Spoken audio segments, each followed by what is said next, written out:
investigation does not end here. We will continue working closely with prosecutors and ensure that the judicial process moves forward with integrity. May God bless the innocent soul of Melody Alani Buzzard, who we will never, ever forget. Thank you, and I'll now turn it back over to our PIO Rockfells.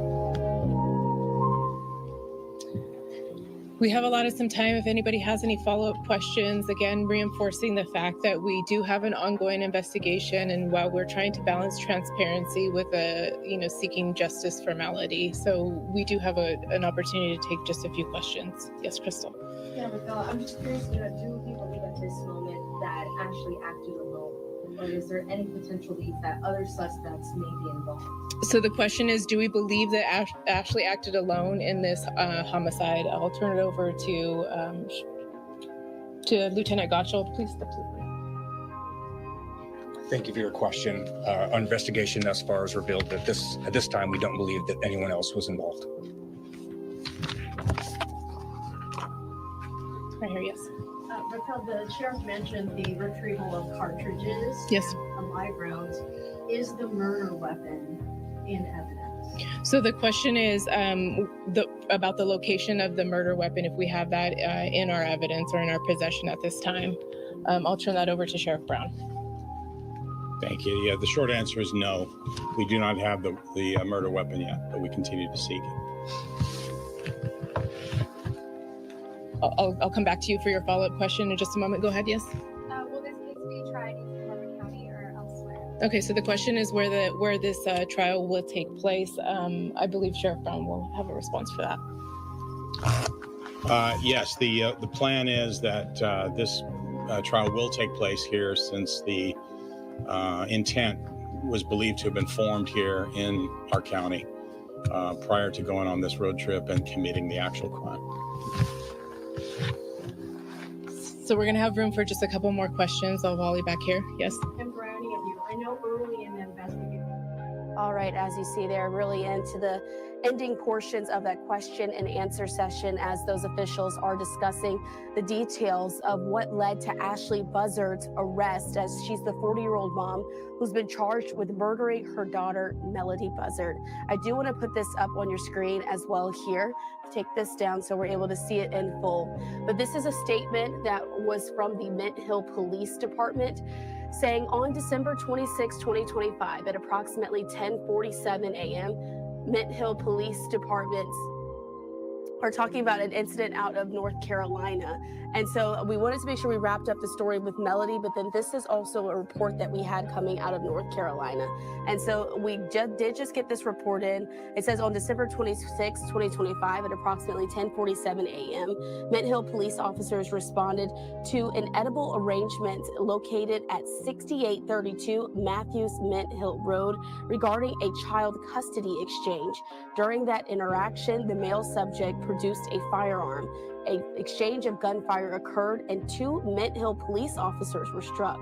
Both officers are in critical condition. The suspect was shot and is deceased. And so we were seeing some of these reports out there, so we wanted to make sure we brought you to the latest information that we had here on Live Now from Fox. We are going to take this time to slide away for our final 2-minute commercial break of the hour. Stay right here with us on Live Now from Fox.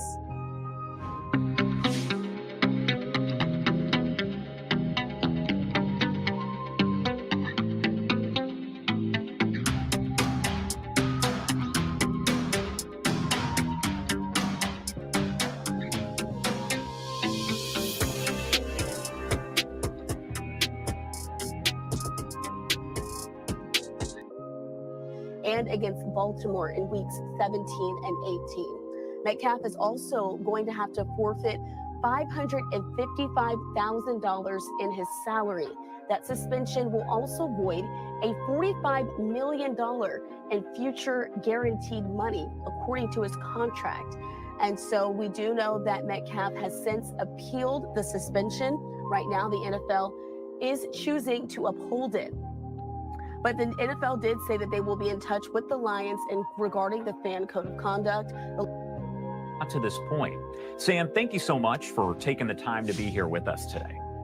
Oh, happy to join you, and Merry Christmas. Still Merry in Christmas. background here. Yeah. And first off, can you break down for me, Sam, kind of how we got to this point? It's been building for really 15 years, I would say. You've really got a group of terrorist organizations, and I call it a terrorist convention that's taking place in Nigeria. This is the area they're concentrating on for the next caliphate. They lost in the Middle East. Now they're moving to this region in West Africa.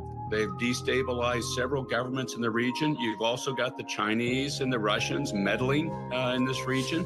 And here's an area that the Nigerian government, in many respects, has just lost control of, which is typical, again, of how you get a caliphate started, how you get all these terrorist groups coming to this region. And then their primary target is destabilizing the government, killing Christians, and they'll kill Muslims that don't agree with them as well. And right here, as we pop this up, this is a post from U.S. Africa Command, AFRICOM. They say, at the direction of the President of the United States and the Secretary of War, and in coordination with Nigerian authorities, U.S. Africa Command conducted strikes against ISIS terrorists in Nigeria on December 25th, Christmas there. And again, we're learning all of this information, but there are still so many questions. Can you talk about which ISIS-affiliated group is operating there in Nigeria and how active it's been recently? You talked about how this has kind of been developing over time. You've got multiple groups, and then the groups themselves will splinter. You've got ISIS West Africa, you've got Boko Haram that's operating in the region, you've got ISIS Sahel, which is just that region that's operating. So you've got multiple ones that are operating in the region. Like I say, it's just really this gathering of terrorists that have decided this is the real place we can go next. What I admire really about the president's decisive action here is that's exactly what's needed to prevent this caliphate from building. You could end up, if you don't get aggressive action here, of a caliphate of 250 million people spread throughout West Africa by all these various terrorist groups just operating, pushing, getting more people recruited into it. And it's widespread killing that's been taking place for over a decade. Now, this has really got to be decisive. It's got to be aggressive. And the sooner you can get on top of it, the more likely it is that you're going to stop the caliphate from getting formed. When you talk about Christmas Day specifically, again, we're talking about the persecution of Christians, and we get this announcement from President Trump that the strikes have been made there on Christmas Day into Christmas night. What is the significance overall of that? Do you think that was done on purpose? I do. And normally Easter and Christmas are a couple of the most deadly days for Christians around the world in these countries where Christians get persecuted, like Nigeria. Nigeria is the most deadly country to be a Christian in the world. And this has been building, as we've talked about earlier. So I think the president's just sending a clear message. You normally kill a bunch of Christians on Christmas.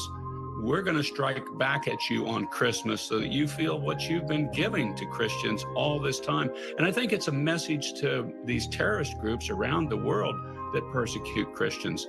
We're going to stand up. We're going to fight for them.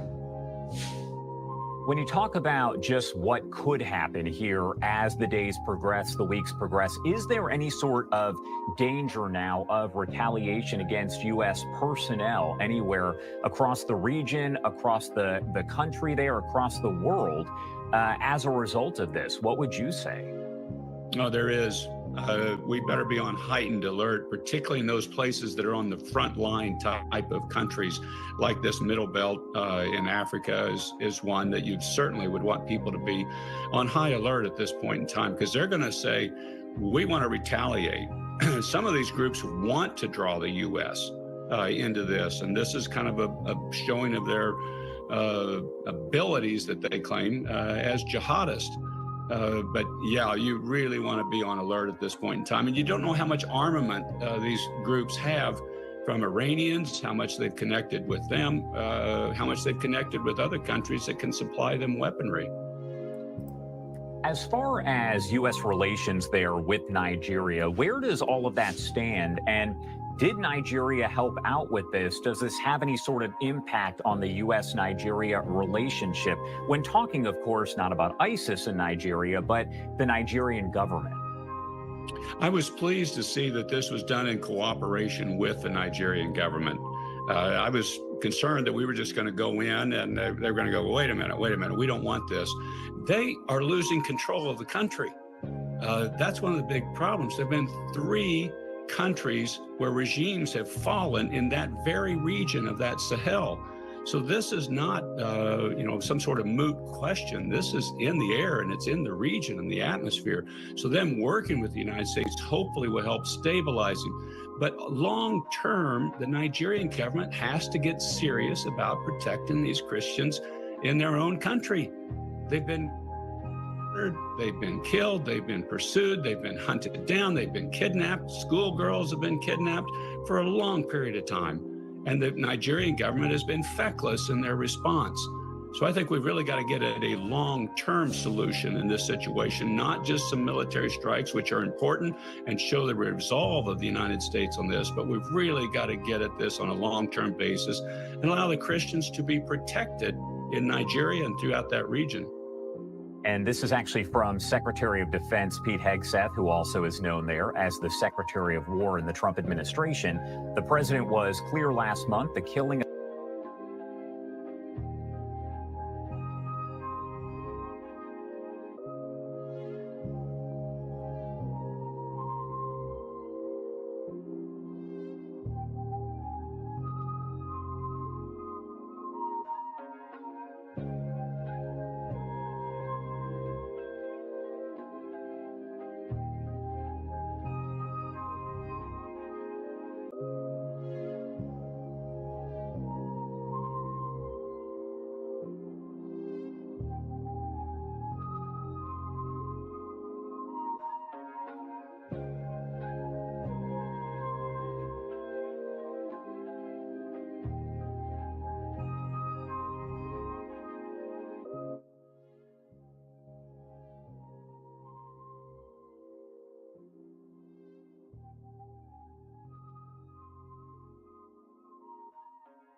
of innocent Christians in Nigeria and elsewhere must end.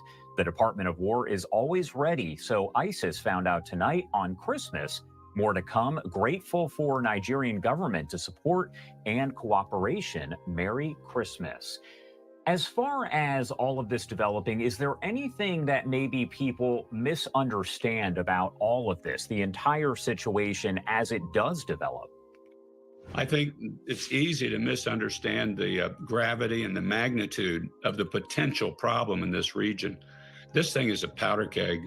You get another caliphate established where terrorists can operate freely, that's going to spread all over the world. It's certainly going to hit into Europe, and it's going to hit our targets overseas for sure. You don't want that to happen. You want to get on top of that before that does happen. I think people sometimes look at this and just say, well, okay, President Trump's motivated to protect Christians. He's just doing that. This is a much bigger issue, and we've really got to get on top of it before you see your next Afghanistan that starts blooming and sending terrorists everywhere. And I want to pop this up right here. This is coming in from our friend Lucas Tomlinson over at Fox News, saying U.S. forces have launched airstrikes in Nigeria, Somalia, Syria, Yemen, Iran, the Caribbean, and the Eastern Pacific this year. What do we need to be watching for? And you kind of touched on this, but as we assess whether the strikes were maybe effective, what happens next, and what do we need to keep an eye on? The strikes are going to be effective in that they show the people around the world the United States has resolve on this. They know we've got the weaponry. They just don't think we'll use it. President Trump will use it. You don't want to make the guy mad. You've made him mad.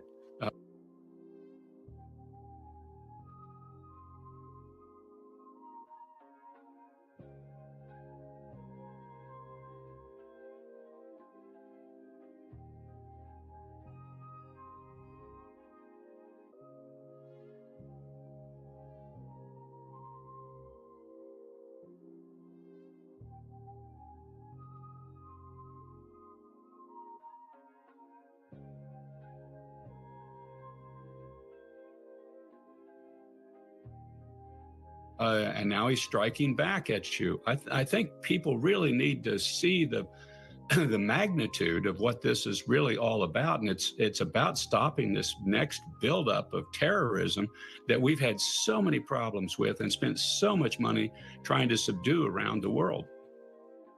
All right. Sam, thank you so much for taking the time to join us here. As we mentioned, there's a lot to it, so we can only touch on so much. But is there anything else that we missed? Anything you want to make sure to add here before I let you go? Just how important the very concept of religious freedom is for civilization around the world. Religious freedom guarantees the right of everybody to practice their faith wherever they are, whoever they are. And you don't have that in Nigeria. You don't have that in a lot of the world. The communist countries pursue and have a war on faith. This is really one of those tectonic plates between civilizations, is whether you grant religious freedom and protect religious minorities or you don't. And I think you're going to see that come into much sharper focus in the months and years ahead.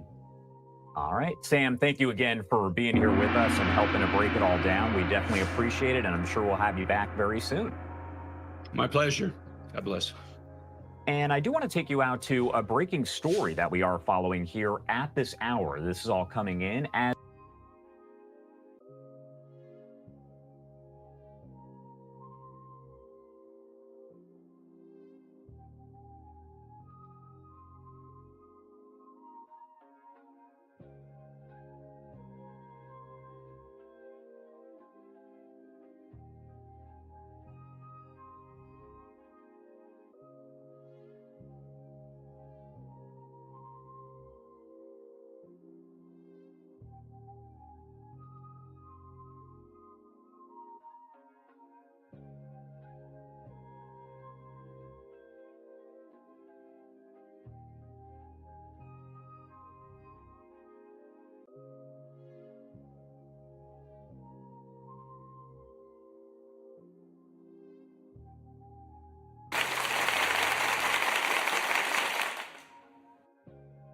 Ukrainian President Volodymyr Zelenskyy expected to meet with President Trump in South Florida as early as Sunday. So Axios reporter Brock Ravid, you see his post right here. He says the meeting between the two leaders is set for Sunday at Trump's Mar-a-Lago in Palm Beach County, Florida. Take a look. He says President Trump will meet with Ukraine's President Zelenskyy, according to a senior Ukrainian official.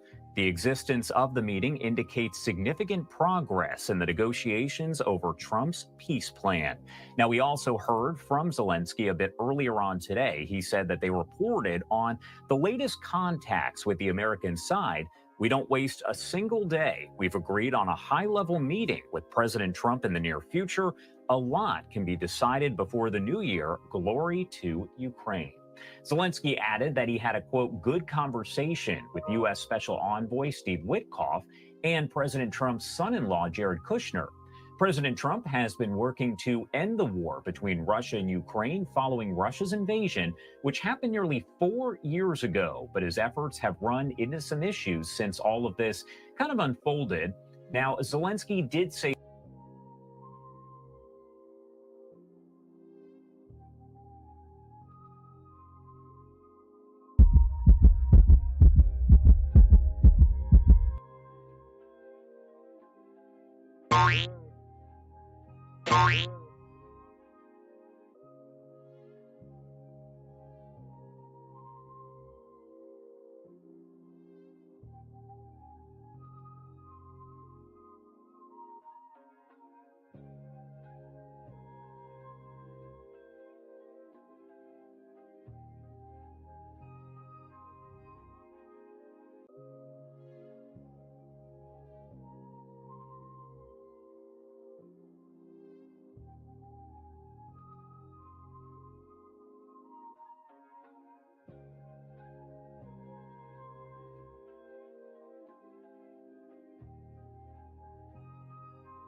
this week that he would be willing to withdraw troops from the country's eastern industrial heartland as part of a plan to end the war overall. That is, if Moscow also pulls back and the area becomes a demilitarized zone monitored by international forces.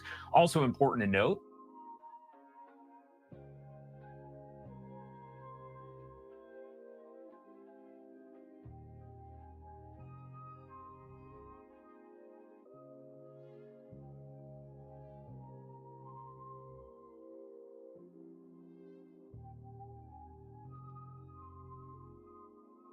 that Israel's Prime Minister Benjamin Netanyahu is also expected to meet with Trump. That meeting is set for next week at Mar-a-Lago. The official day as of right now is Monday. So if that is the case, it would mean that President Trump is meeting in Florida at Mar-a-Lago with Zelenskyy on Sunday, followed by Netanyahu on Monday. We'll keep you posted on all of that here on Live Now from Fox as it continues to develop. 8:16 on the East Coast and 5:16 on the West Coast. My name is Josh Breslow.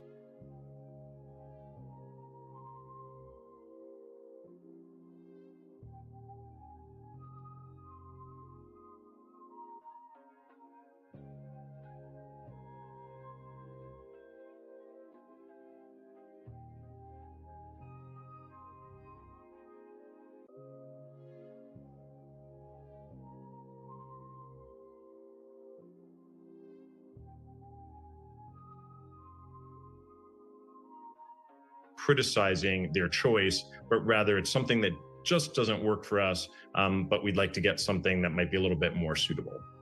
On the reverse side, if you do give somebody a gift and you find out that they returned it or that they re-gifted it to someone else, however you find that out, how do you act? What is the best way to act? Because I know my feelings probably going to be hurt, but what do you do? Once the gift is out of your hands and been presented to the individual you're giving to, what they do with it is really at their own discretion.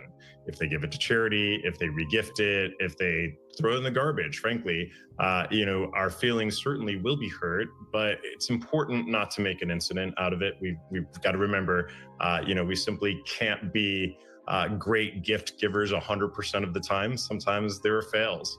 And that's something, we're all on both sides of that equation. So I think it's really important to show understanding. I would not, if you suddenly realize someone either gave away or regifted an item that you gave them, I would not bring it up because this is only going to cause awkwardness for all parties. I would take a small glee inside that and that they don't know that and have that be your win.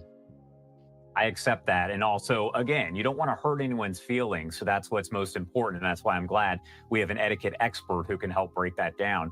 When you're talking about regifting or returns in general, when it's someone who's in your family versus maybe someone who's a friend or even an acquaintance, are there different rules there? I'd say, certainly if this is a spouse, it's going to be a lot harder to regift something because you're sharing a household and they're going to know that where's that orange sweater I gave you? And you suddenly can't put your hands on it. So there, a little bit of honesty is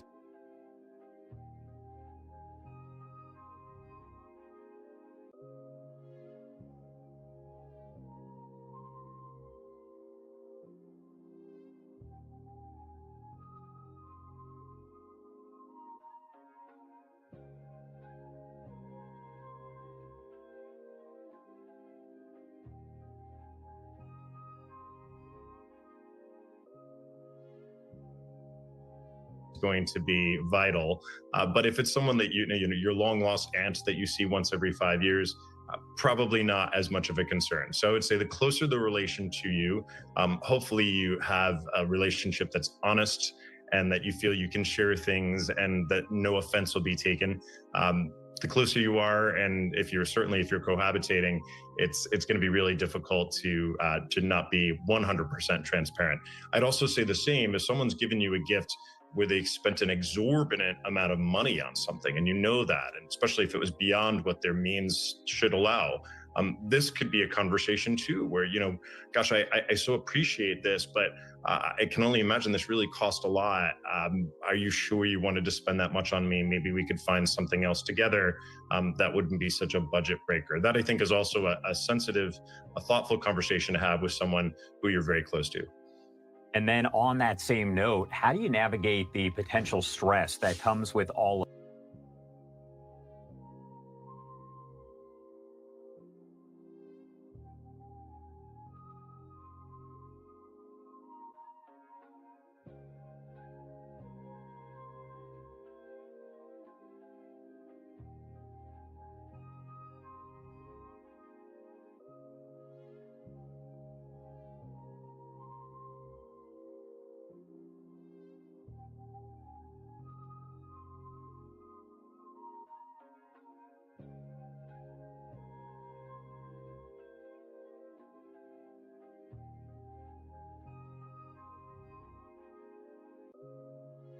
this? Because so many people start to worry. They think, well, is this the perfect gift? Is this person going to be happy? Are they going to return it? Are they going to regift it? If you're an overthinker, how do you kind of calm the stress there?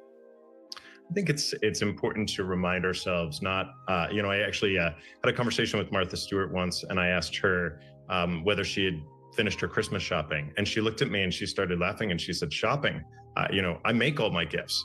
And I think, and that's fantastic for Martha. I give her all the credit for that. But I think we can't all be Martha Stewart. We can't all find the perfect gift each and every time that's handcrafted from a locally sourced, farm somewhere in the wilds of a trip that we perhaps took. So I think we do our best. The key is that you're not giving a gift in a way that looks like it's an afterthought.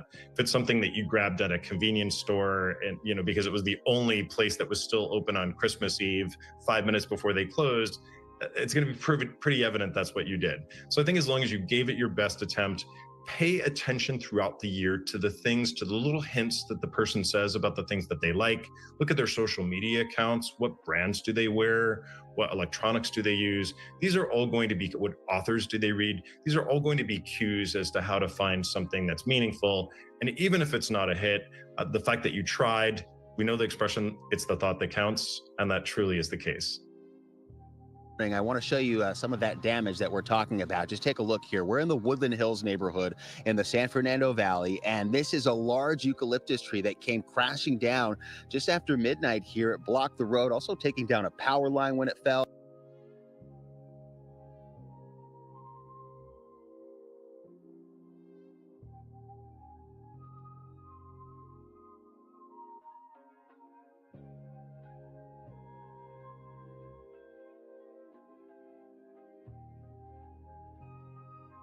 And this is just one of more than 50 downed trees reported across the city of LA during this storm.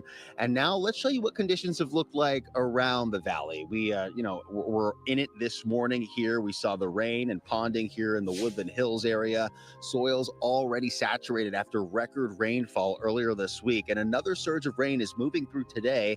And the National Weather Service says the threat of flooding remains high. So the city of LA activating its emergency operations center ahead of this storm. They've been coordinating police, fire, and public works response. Thousands of people have lost power. Dozens of traffic signals went out, and there's a flash flood warning active until noon today for the next several hours. It covers the Santa Monica Mountains and foothills from Malibu through Hollywood, and that means flash flooding can happen with little warning. It could impact streets, freeways, neighborhoods, and small creeks. And we spoke to quite a few drivers who were out in these conditions as well. But coming back out here to our shot in Woodland Hills, this is a look at some of the runoff here. That downed tree here along the road, a clear reminder of how quickly this storm can cause damage. Officials say if you can avoid driving in it and avoid flooded roadways, do so. We've been talking about a lot of road closures across Southern California and also along some of the recent burn scars. A lot of the burn scars that were charred the mountainsides here back in January. Well, the soil is still vulnerable. It's oversaturated and it's just not able to absorb all this rain that it's getting. So that is why there are so many evacuation warnings in a lot of those foothill and mountain communities that are still active this morning.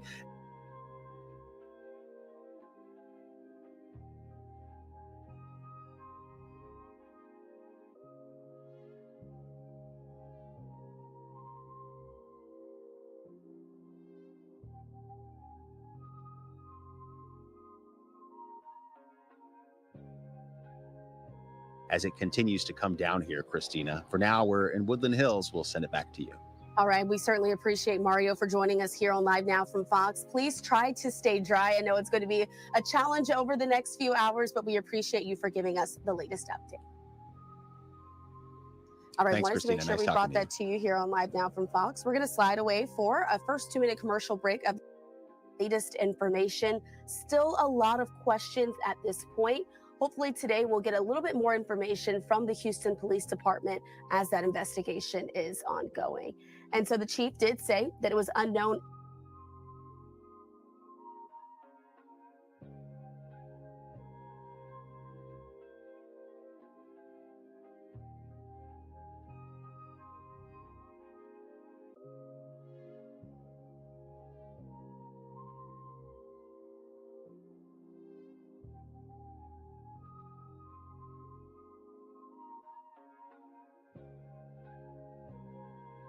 if that suspect shot at officers.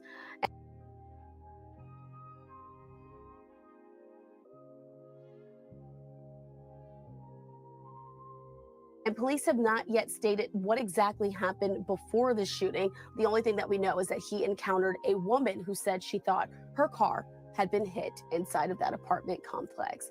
And so the officers who are involved are going to be placed on administrative duty while this is under investigation. If there's anything else that we learn out of Houston, we'll continue to keep our eyes on this story and others this today. And so we wanted to make sure we brought that to you here on Live Now from Fox. I want to switch gears here, going a little bit away from some of those crime headlines, heading back to our nation's capital. I want to show you this live vantage point.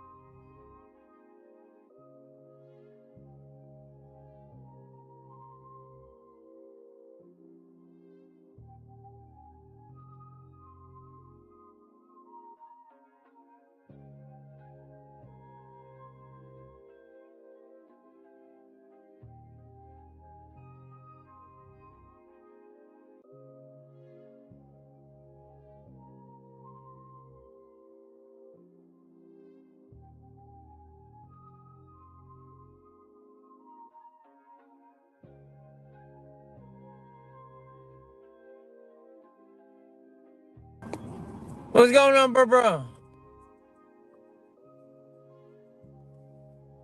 Of them, bro.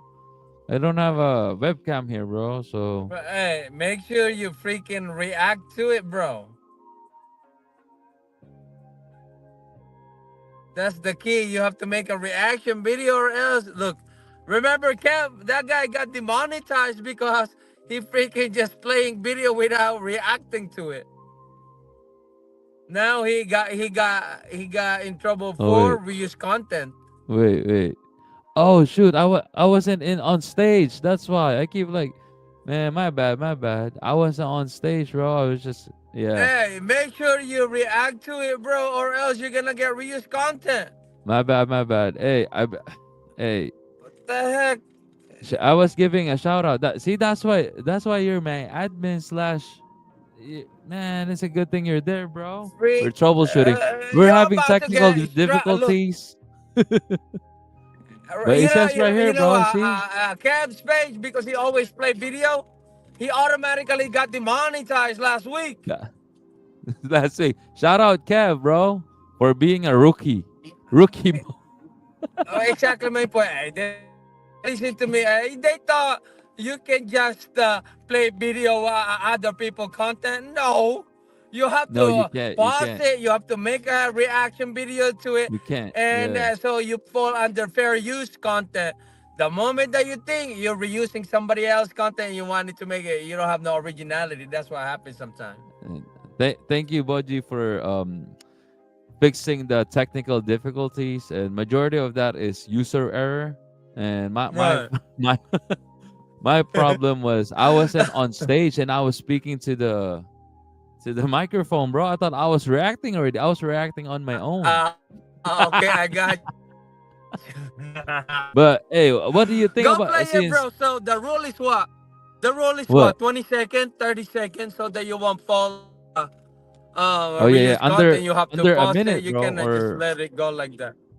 yeah, under After a minute. it doesn't matter. 2 minutes, 3 minutes, but you have to abide by that rule. The moment that they think you're done. They even struck you for that. YouTube will struck you by itself. Yeah, that's true. That's true. So it seems like you're coming from experience. You learn from experience, huh? You've been struck multiple times, huh? I know people that got demonetized by doing this kind of stuff without reacting to it. You have to show your Because face. Even the audio, but you have to pause it. You have to. from what I heard, when you guys are doing the what's his name, the aliens, and then he's getting mad that you keep pausing it. I guess he didn't know, huh?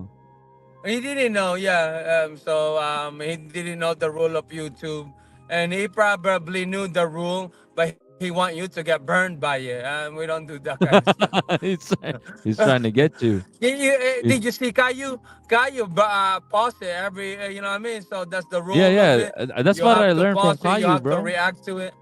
Yeah. So since you reminded me, bro. So let's go back, and I thought I was reacting already. Hit This you one. on So Christmas this so you one, feel what you've been. bro. Did you heard about this? Right. We got terrorists Go in ahead, play it, Nigeria bro. now. Play it. You haven't heard of it? Oh man, hang on. Let's go back here. And how active it's been recently. You talked about how this has kind of been developing over time. That you've got multiple groups, and then the groups themselves will splinter. You've got ISIS West Africa. You got Boko Haram that's operating. Bro, I didn't know we got ISIS in Africa now, bro. What the heck's going on? Huh? What do you think about I that? mean, I guess they give. Are they giving a good funding, right, to start up some of this? How much is the funding that this how do you call it, bro? They have a word The for it. network, the This group of terrorist people, network. Yeah.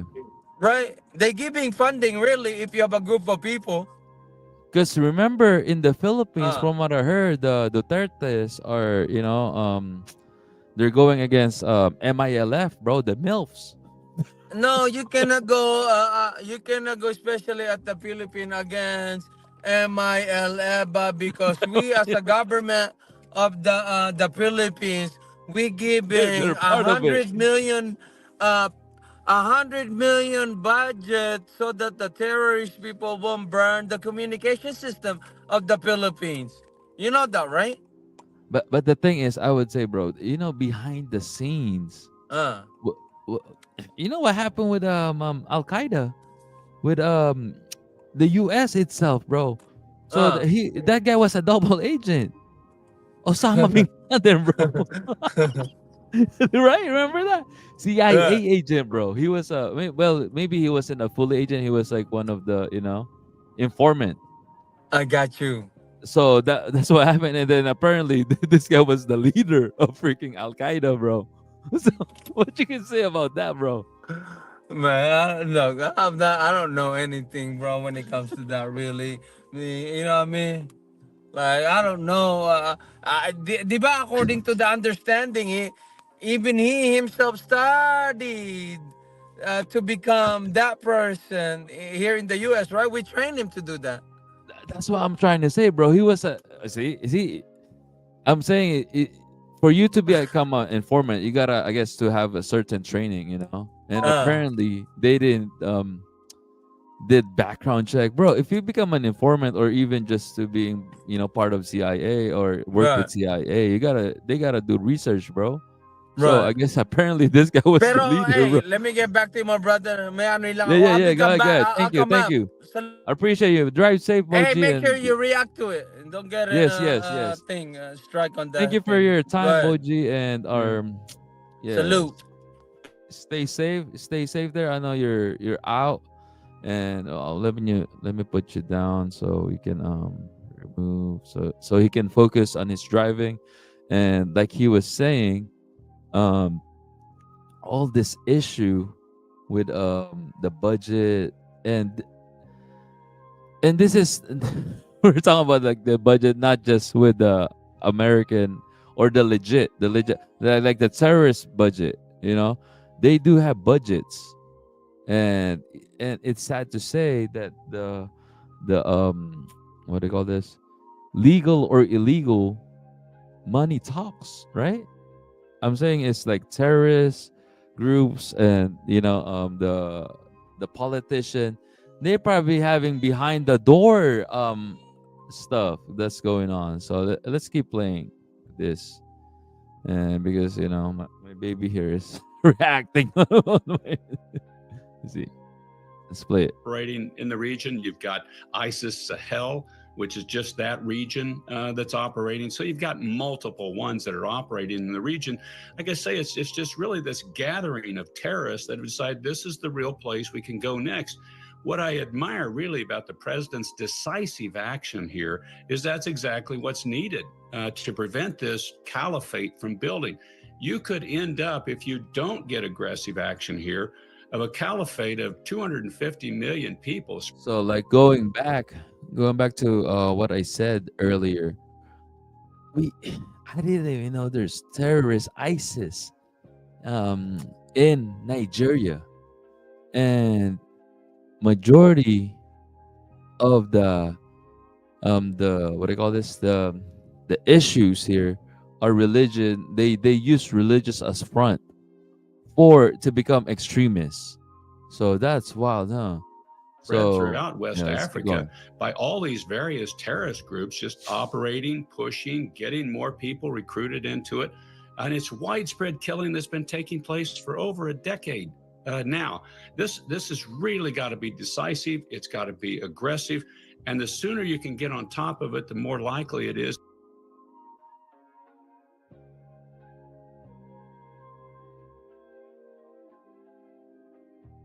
Oh, it's muted again, man. Come on now, bro. Sheesh.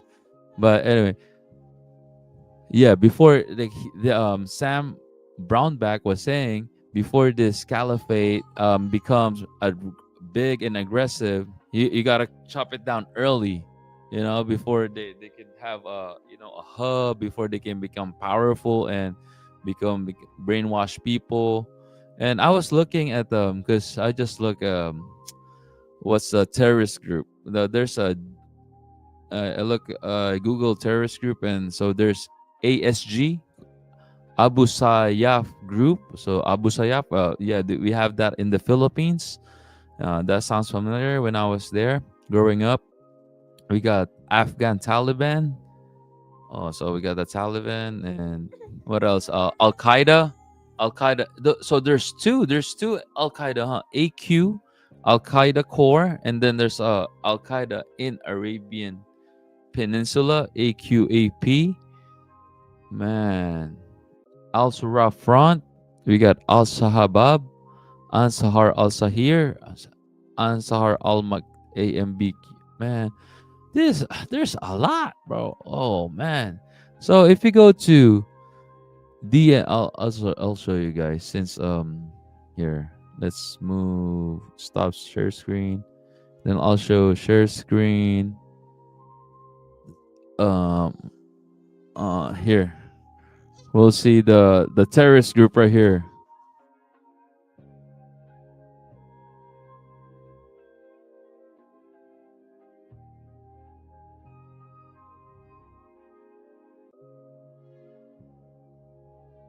That's crazy. We got terrorist groups here, left and right.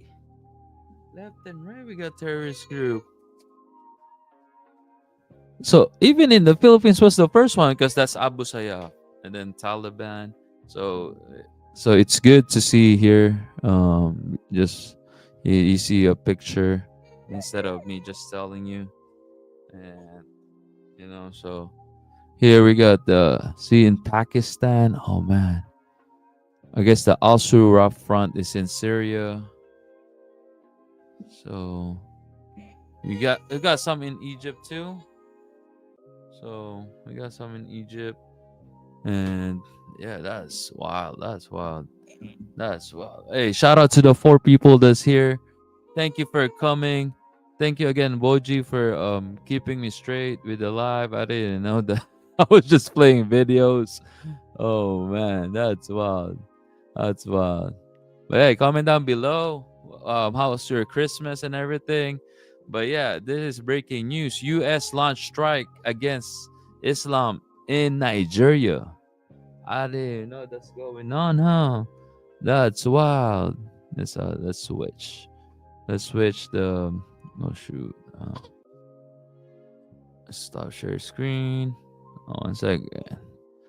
Let's go to this one. Let's keep playing this. Okay.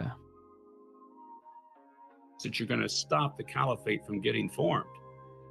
When you talk about Christmas Day specifically, again, we're talking about the persecution of Christians, and we get this announcement from President Trump that the strikes have been made there on Christmas Day into Christmas night. What is the significance overall of that? Do you think that was done on purpose? I do. And I normally Easter and Christmas are a couple of the most deadly days for Christians around the world, in these countries where Christians get persecuted, like Nigeria. Nigeria is the most deadly. I agree because I was there in the Philippines, from the Philippines. The same thing, that's happened. And also I was in Afghanistan, I was in Kuwait, so I did time in the service. They would do that. They were just trying to, I guess, my supervisor, my petty officer, my chiefs were saying that, yeah, they would do that, and they will strike you guys during New Year, during Christmas, 4th of July, just to agitate. That's crazy. These guys are crazy, man. They're terrorists. They're beyond crazy. Country to be a Christian in the world. And this has been building, as we've talked about earlier. So I think the president's just sending a clear message. You normally kill a bunch of Christians on Christmas. We're going to strike back at you on Christmas so that you feel what you've been giving to Christians all this time. And I think it's a message to these terrorist groups around the world that persecute Christians. We're going to stand up. We're going to fight for them. When you talk... That's crazy, bro. That's crazy. Because, yeah, but round of applause to Donald Trump for, attacking the terrorists and striking first before they get big. About just what could happen here as the days progress, the weeks progress. Is there any sort of danger now of retaliation against U.S. personnel anywhere across the region, across the country there, across the world, as a result of this? What would you say? No, there is. We better be on heightened alert, particularly in those places that are on the front line type of. Yeah, bro. So we gotta. Since ISIS, man, oh shoot, video strike. Don't strike my video. Like this middle belt in Africa is one that you certainly would want people to be on high alert at this point in time, because they're going to say, we want to retaliate. Some of these groups want they're going to strike back. So into this, and this is kind of a showing of their abilities that they claim as jihadists. They're gonna be a reaction. There you go. There's gonna be a reaction behind all this attack. After all the attack and behind the scenes, there's probably other deals that we don't know. Like Boji and I were talking about Bin Laden. Osama bin Laden was the head of one of the terrorist group, and he was dealing with CIA. Dang, bro. So let's wait for there's behind the scenes, there's deal going on, and so also the strike back, the Empire Strikes Back. Yeah, you really want to be on alert at this point in time, and you don't know how much armament these groups have from Iranians, how much they've connected with them, how much they've connected with other countries that can supply them weaponry. See, there you go. That in the Philippines, they say they don't know the armament, also the connection with other countries. So, man. So there's Abu Sayyaf in the Philippines, and me and Boji were talking about the MILF. So yeah, that's crazy. That's crazy. Let's continue playing this. Where does all of that stand? And Did Nigeria help out with this? Does this have any sort of impact on the U.S.-Nigeria relationship? When talking, of course, not about ISIS in Nigeria, but the Nigerian government. I was pleased to see that this was done in cooperation with the Nigerian government. I was concerned that we were just going to go in and they were going to go, wait a minute, we don't want this. They are losing control of the country. That's one of the big problems. See, round of applause to the Nigerian government because they are cooperating with the U.S. Round of applause. They're cooperating with Donald Trump.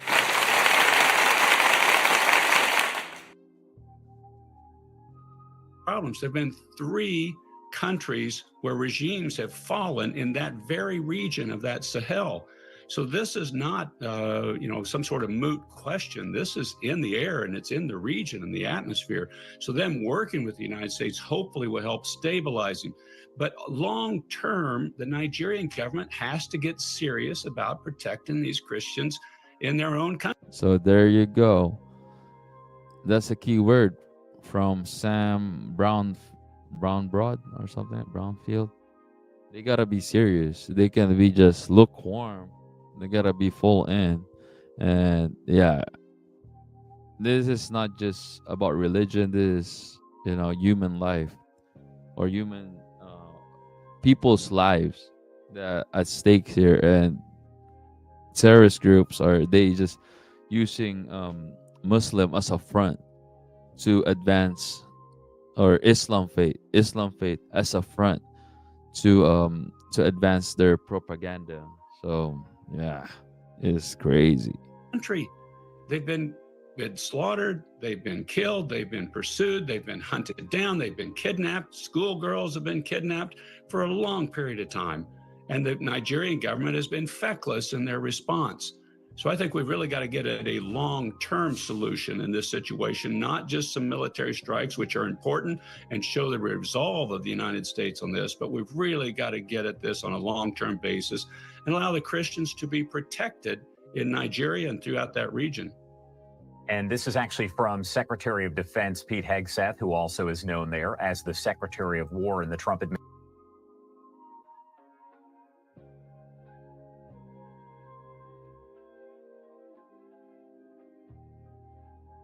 So we'll end here. My newborn is getting upset with me for doing a lot of reaction video.